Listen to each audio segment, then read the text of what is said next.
de l'inculpé Renal Libérus. Le Conseil de la défense de l'inculpé Renal Libérus. Président, je sollicite la parole. Vous avez la parole, Chemin, allez-y. Merci, c'est justement pour lire les mots conclusion prise dans le cadre de cet appel. Je pense que c'est plus nécessaire de constituer, puisque cela a déjà été fait. D'emblée, je donne lecture mémoire conclusion en faveur de Renal Libérus dans l'affaire de l'assassinat du président Jovenel Moïse. Honorable président de la Cour, les membres, mesdames, messieurs, qu'il plaise à la Cour. Le 25 janvier 2024, le juge d'instruction près le tribunal de première instance de Port-au-Prince, Maître Walter W. Voltaire, a rendu une ordonnance renvoyant le concluant par devant le tribunal criminel, siégeant sans assistance de jury, pour y être jugé pour des faits de complicité d'assassinat, conformément aux dispositions des articles 44, 45, 240, 241, 242, 243, 247, 248 et suivant du Code pénal. La dite ordonnance a été signifiée le 8 mars 2024. Contre cette ordonnance inique, vexatoire, attentatoire à son honneur, sa rectitude et son dévouement à la cause que défendait le président Moïse, face aux nantis qui bloquent le développement du pays, le concluant a interjeté appel le 13 mars 2024 par déclaration faite au greffe du tribunal de première instance de Port-au-Prince, reçu par Maître Mozart Tassi, greffier conformément aux dispositions de l'article 9 de la loi du 26 juillet 1969 sur l'appel pénal. Le 25 novembre 2024, le commissaire du gouvernement, près de la cour d'appel de Port-au-Prince, a cité le concluant à comparaître le lundi 11 novembre 2024 à la cour d'appel de Port-au-Prince, à PACO numéro 18, pour voir la composition de ce jour statué sur l'appel interjeté le 13 mars 2024, lequel appel a été fait dans le délai prévu et dans la forme prescrite. Pour apprécier le dit appel, le concluant, conformément aux dispositions de l'article 17 de la loi du 26 juillet 1979 sur l'appel pénal, soumet à l'appréciation de la Cour de mémoire suivant. Qu'il plaise à la Cour, attendu que le juge d'instruction a rendu une ordonnance renvoyant le concluant par devant le tribunal criminel pour être jugé pour des faits constitutifs de complicité d'assassinat du président Jovenel Moïse, que pour arriver à cette conclusion, le juge d'instruction s'est référé à une simple déclaration du sieur Félix Bazou, qui, dans cette délégation, a soutenu que l'ex-secrétaire du Conseil des ministres, M. Renal Libérus, comme tant d'autres, avait son propre agenda et qu'il avait porté son choix pour le Premier ministre à la personne de M. Lionel Valmoin au lieu de Dr Ariel Henry, choisi par le président Jovenel Moïse, ce qui aurait fait de lui un criminel ou un complice du crime perpétré contre le président Jovenel Moïse. Attendu que tout en reconnaissant que le sieur Badjo avait eu le temps pour préparer à sa guise ces accusations dirigées contre les personnalités politiques ou civiles qu'il souhaitait nuire, le juge d'instruction a pourtant retenu cette délégation en se basant sur une prétendue opération d'infiltration mise en place par le sieur Badjo et le ministre Wilfried Vincent, ministre de la Justice d'alors, opération qui lui aurait permis de deviner les intentions des membres des clans formés autour du président Moïse. Attendu que le juge d'instruction a conclu qu'il existe des charges concordantes et d'indices suffisants qui militent contre le concluant, sans mentionner un quelconque élément factuel ou matériel constitutif de l'infraction du crime de complicité dans l'espèce pendante. Que l'article 45 du Code pénal visé par le juge exige des faits positifs et matériels et non une analogie. Que pour qu'une personne soit poursuivie pour complicité, il faut qu'il fournisse une aide, une assistance, une contribution à la préparation et à la commission de l'infraction à l'auteur principal. Qu'en l'espèce, le juge n'a fait que citer M. Badjo, personnage pour lequel le juge avait une opinion négative et une conviction que l'inculpé ne fait que rechercher une échappatoire pour essayer de se donner bonne conscience et brouiller les pistes. Il est étonnant que le même juge, sans vérifier le petit montage d'opération de filtrage dont le sieur Badjo s'était gargarisé, ait accepté sans réserve les dénonciations faites par celui-ci, sans même tenter de les vérifier auprès du ministre de la Justice d'alors, Maître Wopfeder Vincent. Attendu qu'en l'espèce, le juge n'a pas cherché à savoir qui des personnages indexés comme auteur de l'assassinat du président, le concluant aurait aidé dans la planification et l'exécution du crime. Il a donc erré dans son instruction. Attendu que la Cour de cassation fixe les règles de la complicité dans plusieurs arrêts, je vous fais grâce de deux seulement. Arrêt numéro 1, pour continuer, pour constituer un fait de complicité, l'aide ou l'assistance doit avoir été donnée avec la connaissance, à l'auteur de l'infraction. Cassation haïtienne, 9 février 1947, cité annoté par Pierre-Marie Michel, arrêt numéro 8, au bas de la page numéro 32. Deuxième arrêt. En droit, la complicité ne peut se constituer que par des faits positifs et matériels déterminés par les articles 45 et suivants du Code pénal. Cassation haïtienne du 18 janvier 1955, arrêt numéro 3, placé au bas de l'article. Page. C'est pour moi. Merci beaucoup, Président. Merci beaucoup.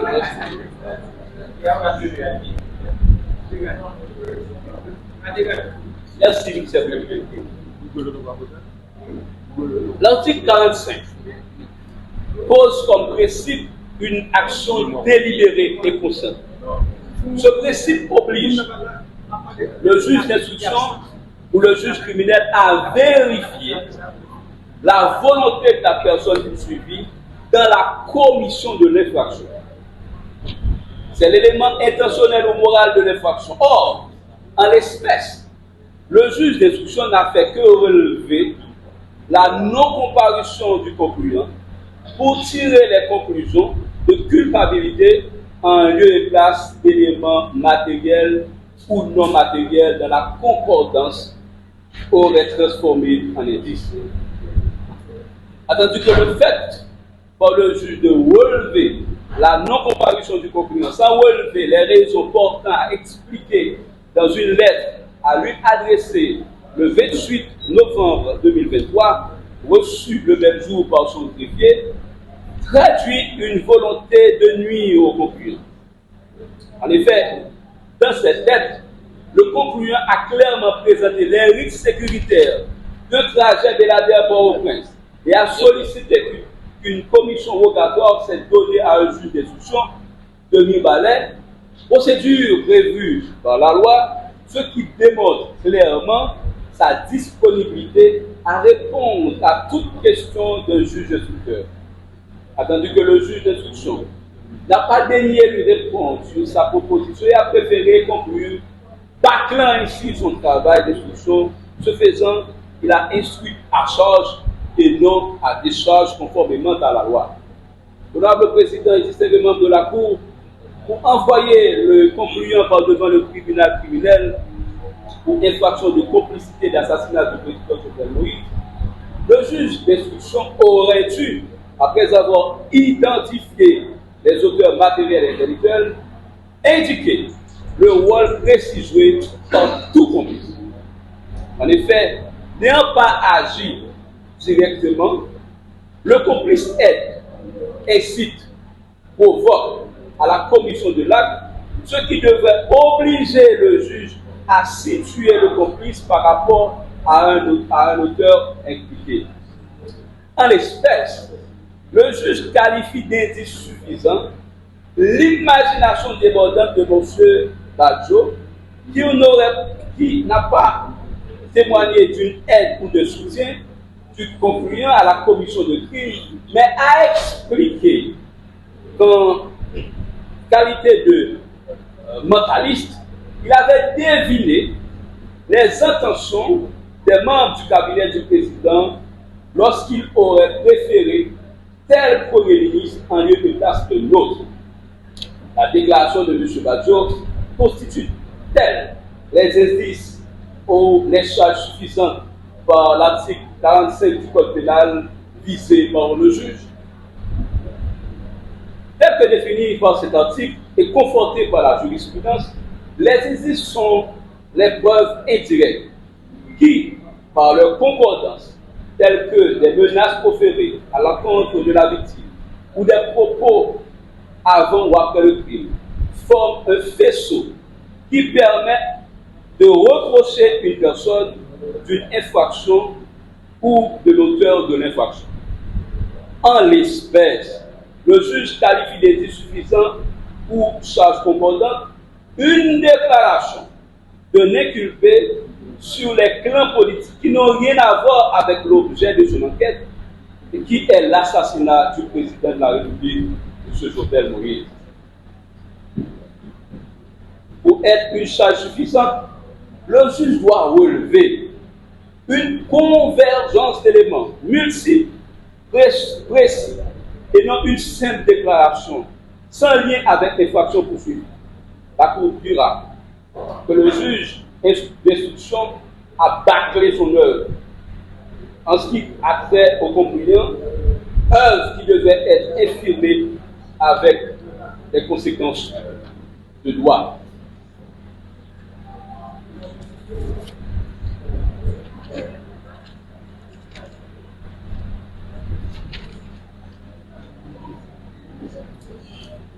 Par ces causes et motifs, voir la Cour accueillir favorablement l'appel interjeté pour avoir été exercé dans le délai et la forme prévue par l'article 9 de la loi du 26 juillet 1979 sur l'appel pénal, infirmer l'ordonnance querellée en ce qui concerne le concluant. Au fond, dire que le concluant n'avait aucun intérêt, direct ou indirect, et n'a pas participé à l'ignoble assassinat du président Jovenel Moïse, dont il était un loyal collaborateur, le renvoyer hors des liens de la prévention, agissant ici, c'est justice et droit. Je demande au tribunal acte de la lecture de conclusion, mémoire et de viser pour nous. Merci. Merci. La Cour. États-Unis d'adhérer pour un seul et même prix. Je venais de le dire tout à l'heure. Deuxièmement, les critères matériels et juridiques de ce partage des dix prisonniers, l'ensemble des procès-verbaux et rapports des différentes perquisitions effectuées au domicile personnel et ou professionnel des inculpés. Troisièmement, document complet ayant établi l'implication réelle ou présumée de chaque individu suspect ou témoin dans la commission de cet assassinat. Quatrièmement, les identités révélées ou connues des auteurs co-auteurs et complices de cet assassinat. Intellectuels, au regard de leur degré d'implication, de la matérialisée de cet acte odieux et ignominieux à l'encontre du président de la République, Jovenel Moïse, et ce, sous toute la réserve du droit et sous la réserve la plus expresse des conclusions d'appel à procure. Et le commissaire du gouvernement sera alors tenu de toutes les pièces exigées de la procédure. Attendu que d'autre part, l'ordonnance de renvoi est signifiée le 1er mars, etc., et nous l'avions signifié notre appel le 6, était interjetée dans les délais, elle est déclarée recevable en la forme, elle sera déclarée recevable en la forme et au fond. Nous passons au fond maintenant.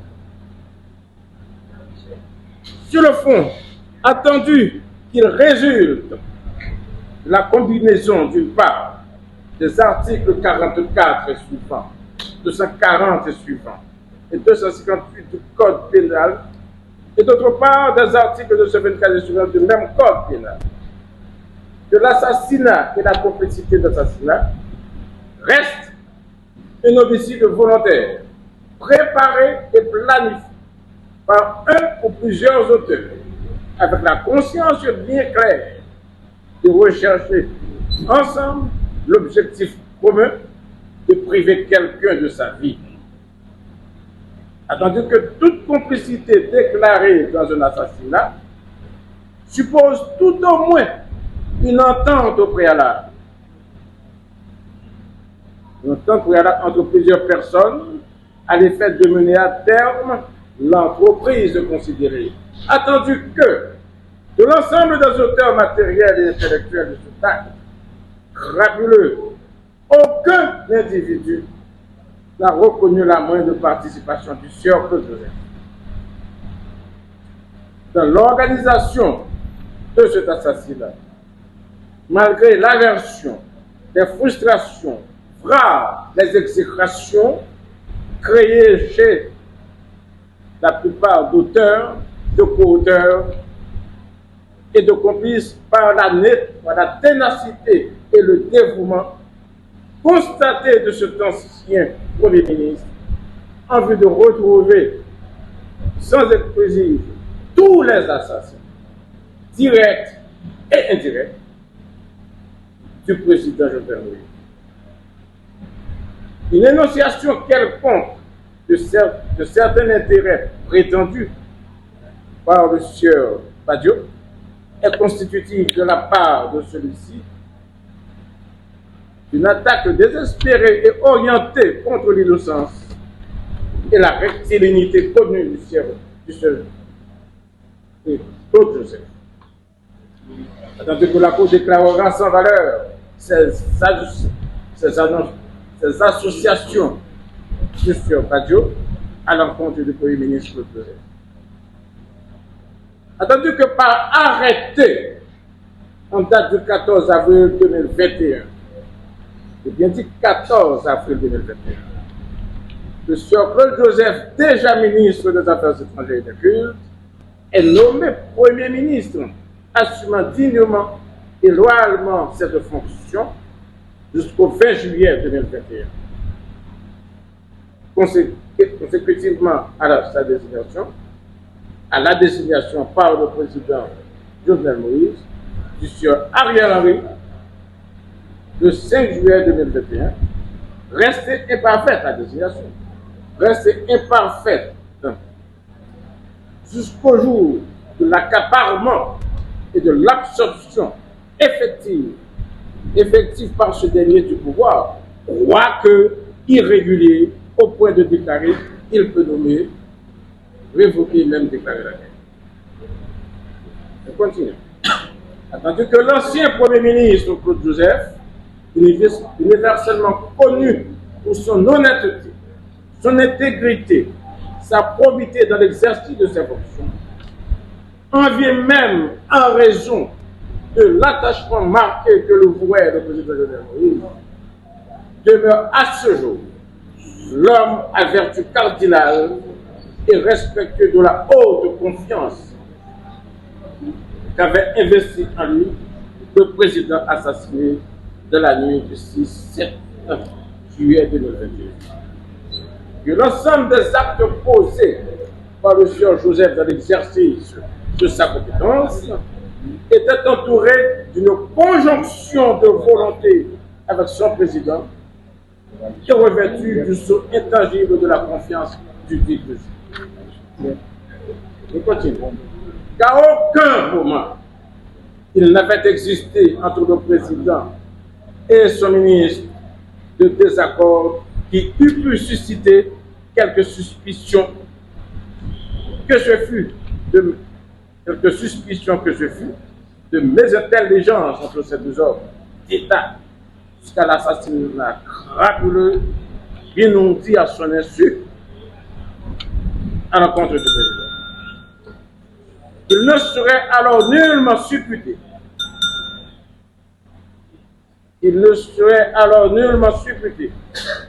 quelque animosité ni même quelque intérêt ayant pu occasionner la participation du sieur Joseph à un quelconque complot sous une forme ou sous une autre aux dépens du président de la République. Or, attendu que le magistrat instructeur a introduit le nom de l'ancien Premier ministre Joseph sous le fondement d'une simple énonciation, pour le plus allusive et illusoire, de l'un des inculpés principaux, Félix Bateau, qui a reconnu n'avoir jamais connu Claude Joseph, il n'a jamais connu Claude Joseph, ils n'ont jamais travaillé ensemble, il n'avait jamais en effet cité son nom devant le juge d'instruction. Et selon lequel Jean-Tel Joseph souhaiterait avoir Smith-Mani pour remplacer le président. Bernard Luberis voudrait avoir Valbon-Lenel et Linet Balthazar. Linet Balthazar pour Claude Joseph, Martine Moïse. Martine Moïse voudrait également Claude Joseph, avec condition de remettre le pouvoir à Martine Moïse après le provisoire et une fois que le forfait a été réalisé. Caribou doit appeler Anakasis pour lui dire nous prenons l'aide. Pas les faire. Je continue. Attendu que de telles supputations n'obéissent à aucune logique et sont dépourvues de tout fondement, tant juridique que matériel. Attendu qu'à la date, qu'en effet, l'énonciation de Joseph Félix Badiou accuse une contradiction majeure qui ne saurait échapper à la perspicacité d'appréciation des juges d'appel. Attendu qu'à la date du 13 juillet 2021, alors que le sieur Claude Joseph était encore Premier ministre, le sieur Linet Balthazar a déclaré avec la plus grande fermeté que le PHTK dont il est le président ne participera pas et en aucune manière à une quelconque mascarade électorale avec le président. Je continue. En réalité, ces deux hommes politiques n'ont jamais développé entre eux-mêmes des habitudes de travail et de rencontres qui eussent pu supposer quelques impressions de collaboration, de concertation, pouvant être destinées à la réalisation de projets ou d'objectifs réputés communs entre eux-mêmes. De la Cour, peut-être à la Cour, qu'en pareil cas, le sieur Claude Joseph ne saurait être impliqué sous une forme ou sous une autre. Du fait de cette énonciation de perversion, et pour le plus calomnieuse dans la préparation et dans la matérialisation des faits qui ont concouru à l'assassinat du président Jovenel Moïse. De la Cour dira que le sieur Claude Joseph n'est en rien impliqué dans ce crapuleux assassinat. Il sera alors mis hors des liens de l'inculpation. Attendu par ailleurs, que le sieur Claude Joseph, nonobstant l'absence d'un simple échange contradictoire entre lui-même et Joseph-Félix Badot sur la portée de ces énonciations n'a de toute existence jamais connu ni rencontré de dit Badot. Au cours de sa vie politique, voire privée, aucune occasion, aucune circonstance, même aléatoire, n'avait permis à ces deux hommes de se croiser, de se parler, encore moins de développer entre eux quelque intimité ou amitié à caractère professionnel, voire empreinte de telles perversions et d'intentions malveillantes. Attendu que Sir Joseph Félix Badot n'a jamais vu le Premier ministre, ni le personnage de Joseph, dans les travers et la sinuosité de ses initiatives d'espionnage. Pendant tout leur parcours respectif au sein de l'administration de l'État. Que Joseph Félix Badot nous prouvait donc, alors même que ses propos, en violation flagrante du principe du contradictoire, n'ont jamais été soumis par le juge, instructeur, à contradiction, ni à débat dans ces illusions macabres, cherchent à pervertir l'intégrité et l'honneur de ce côté. De manière à compromettre le combat de celui-ci pour la vérité et la justice réelle et effective en faveur du président Assad. Je rappelle encore ici que M. Badot était très ferme sur cette déclaration.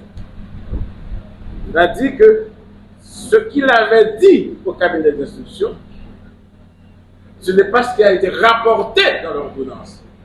Il y avait deux greffiers, un devant lequel il s'était présenté, et l'autre greffier qui a noté, qui a rappelé ces éléments-là, qui échappe complètement à sa connaissance. Nous continuons ici que, attendu que, au moment de la matérialisation même de l'acte d'assassinat, le Premier ministre d'alors, Claude Joseph, n'avait plus à sa disposition ni moyens matériels, ni autorité effective affirmée sur la force publique pour ne pouvoir veiller valablement à la préservation de sa propre vie, mise en danger par des hommes qu'il n'avait jamais ni fréquentés, ni connus, ni rencontrés, même une seule fois de sa vie, directement ou indirectement. Je continue. Que sa logistique, dans son intégralité, et dans l'esprit d'une transmission harmonieuse de l'ensemble des prérogatives liées à sa fonction, était déjà transférée au Premier ministre, Ariel Henry, celui-ci simplement désigné, nonobstant sa non-investiture, sa non-prestation de serment. Que malgré sa situation bien précaire, le Premier ministre d'alors Claude Joseph a réussi par son intelligence et son bon sens bien aiguisé de l'État à sauver la République et l'ensemble de ses citoyens des conséquences désastreuses provoquées par les assassins du président Jovenel Moïse. Tandis que, d'ailleurs, à aucun moment le nom de Claude Joseph n'a été invoqué dans cet assassinat, ni par la DCPJ, ni par les assassins, ni par les comploteurs eux-mêmes, colombiens, haïtiens, américains et autres, formellement décidés eux-mêmes à s'accaparer du pouvoir. Ceux-ci n'ayant jamais eu de rapport direct ni indirect avec le Premier ministre de Joseph de l'exercice général et concerté de leur force. Que des assertions sans aucun support matériel, ni même le moindre indice de concordance avec les faits recensés du 10 assassinat, avec le chef de Joseph, tant dans l'exercice de sa fonction de Premier ministre que dans l'expression même de sa vie de citoyen. Aucun rattachement n'a été décelé entre les auteurs, actions et faits de cet assassinat et le Premier ministre d'alors Claude Joseph, de ce sauvetage bien régulé des intérêts de la nation. La Cour d'appel regarde les choses écartées dernier de l'inculpation. Et j'en conclus. L'ordonnance querellée du cabinet d'instruction, magistrat Walter Wester-Voltaire, ne détient aucun élément ayant pu prouver l'implication d'une quelconque responsabilité corrélative de l'appelant Claude Joseph par rapport à l'infraction. Par ces motifs, l'appelant demande qu'il vous plaise, honorable magistrat, recevoir la forme l'appel de l'ordonnance du cabinet d'instruction par Walter Wester-Voltaire du tribunal de la province en date de 6 mars 2024. C'est pour les ministres. Dire et déclarer que l'affaire a été bien appelée, il va instruire le cabinet d'instruction sur faire droit au moyen de l'appelant. En conséquence, s'il n'y a pas lieu à suivre le besoin de réserve pour les motifs suscités, sous application de l'article 51 j'entends vos nouvelles dire qu'il y a de la part de l'appelant ni complicité d'assassinat, ni complot, ni connaissance de complot quelconque, ni association de la figure. Vous voyez, l'inculpé Claude Joseph, hors des liens de l'inculpation, conformément à l'article 5 et ce sera droit. Et puis, vous permettriez de remettre à votre officier. La Je vous Cour remercie beaucoup. donne acte à l'avocat conseil de l'inculpé appelant